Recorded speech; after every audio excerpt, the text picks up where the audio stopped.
กาสาโอกาสาเดินข้าเตกาลาวาหมวกความใน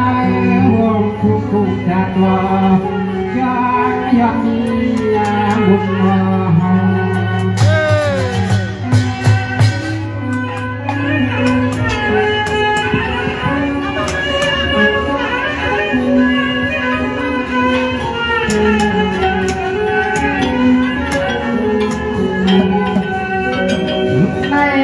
เตยันกาลาวาบวกความตะวันพุ่งจงจะก่อย้อนเกี่ยวย้อนยานย้อนวันอาบุชุง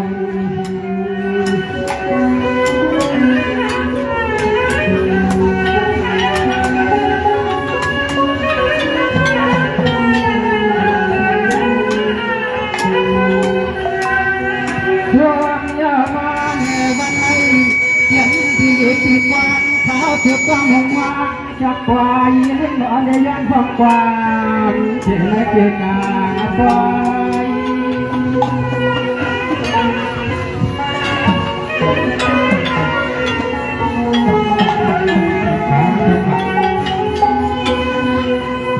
ฮัลโหล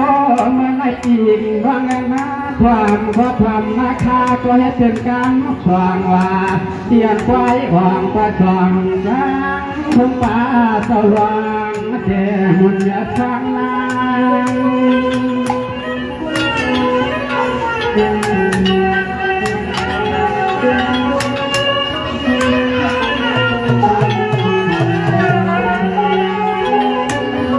วิยาตัวคุณกุมารจังขึ้นคำไว้สว่างเขายังฟังก่อตันว่าตายันขาเนพิเนงอ่อนน้ำเสียงแต่คำในนอ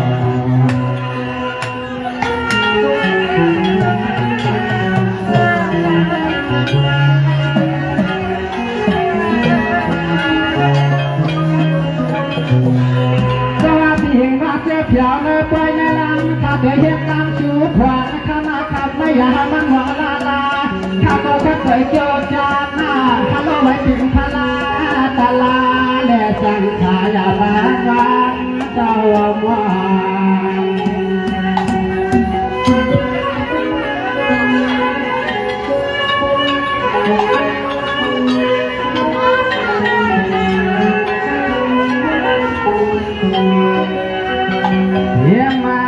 สาวผมเนี่ยวันควายบันลางคำถึงในนางฮักชูสาวเห็นดอกเพียงไว้ใบหน้าผู้ว่าเมื่อก็เสือแขนชายาเจียยามที่ไม่ควาย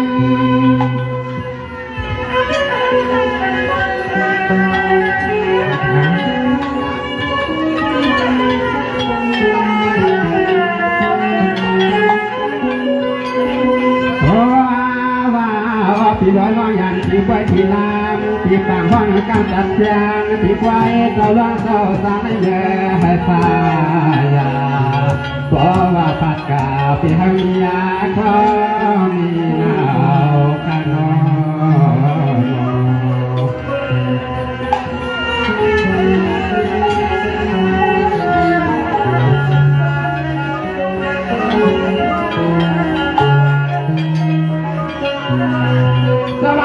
ที่นานาข้าแต่จวนเหลือข้าเอาลงมาเที่ยวไปสื่อเตียนไปขึ้นข้าเอาไปเงินไปขับ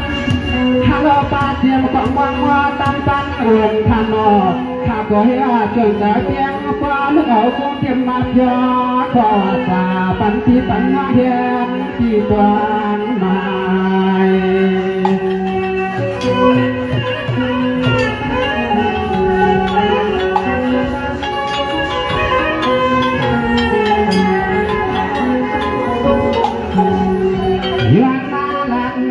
ปั่นเชือกขึ้นมาเมื่อไฟ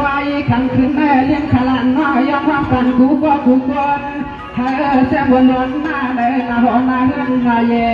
ชายาเปียวยังเปลี่ยนฟ้า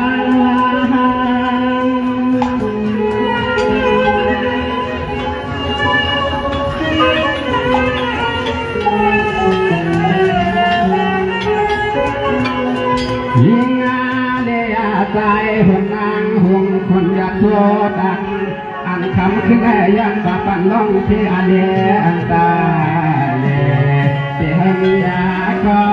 มีหนาวข้าก็สุข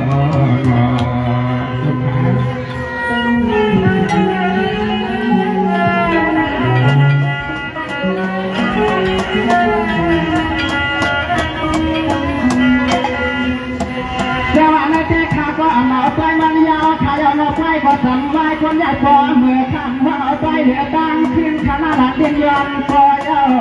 ฮัลโหลอาณาคุก็มาตั้งอ่อนตัวยาหงปลาซาใจปีเสืออันโบราณน้องใจข้าในก็มาห้องเสือปันวันเอาปีมาเฮาหัน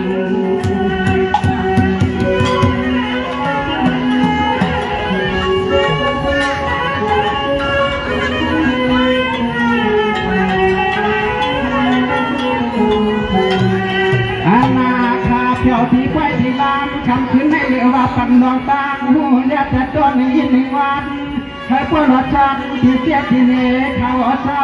ยิ่งเล็ดสายหูเลี้ยงไปหวานตัว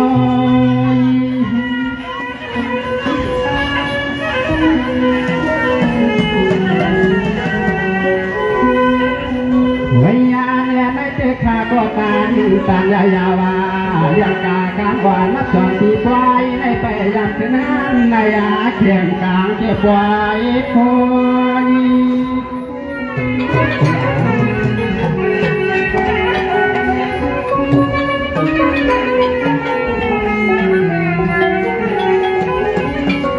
วิญญาณนอใจในอย่างอาการอลางดีวางยาวไว้เจ้าในก็จำเอาไว้ขาดสายตาน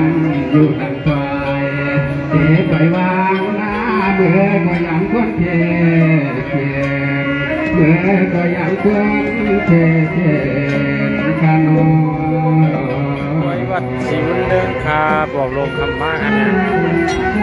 ใหญ่ใจเคยสูงนี่เดียวครับ